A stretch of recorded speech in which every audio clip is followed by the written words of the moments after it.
Sunday marked the third day of Carnival in Brazil, and the massive crowds showed no signs of letting up. Our correspondent, Stephen Gibbs, joins us live from Rio de Janeiro. Hi, Stephen. How's it going? Well, this is described as the biggest party in the world, and if you were standing where I am now, that's certainly what it looks like and what it sounds like. We're at the Sambadrome in Rio, and one of Rio's biggest samba schools is just passing by. It's going to pass by in front of 75,000 people. This is a parade that people have spent months getting ready for, and several $1 million preparing their costumes. You may be able to see them just behind me now. Now, it's not just a party, this. It's also something of a competition, and my colleague Lucrecia Franco has more on that. It takes months of hard work to stage this unique show that can last no more than 80 minutes. This is one of the many rules imposed on Rio samba schools that compete fiercely against each other to win Rio's annual Carnival parade.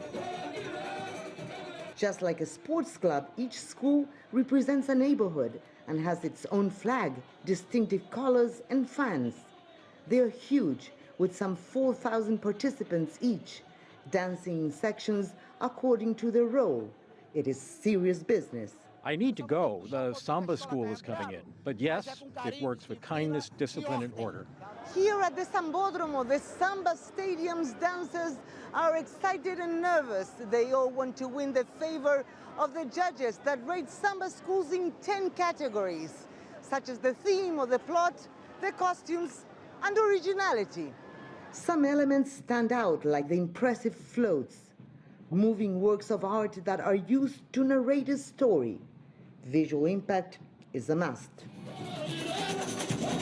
The percussionists are considered the heart of the schools.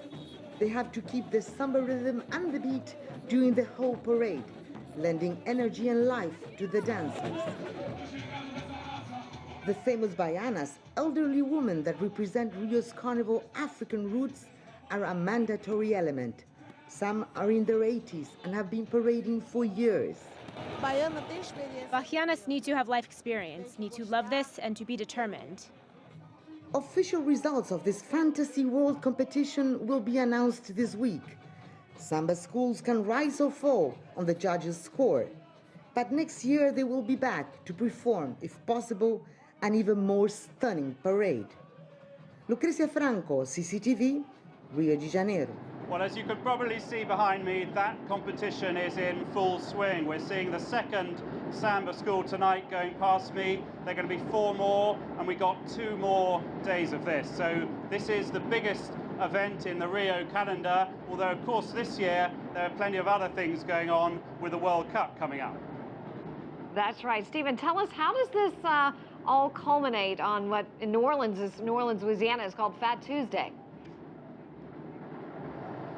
Well, this all culminates in the end. We understand who we will see who has won this big competition.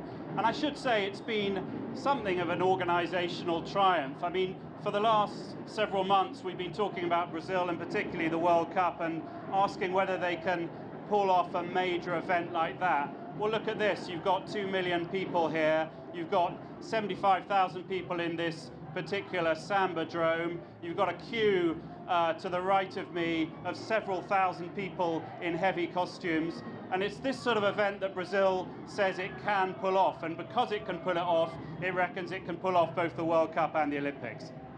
Stephen, thank you so much for reporting live. Looks like great weather and a great time.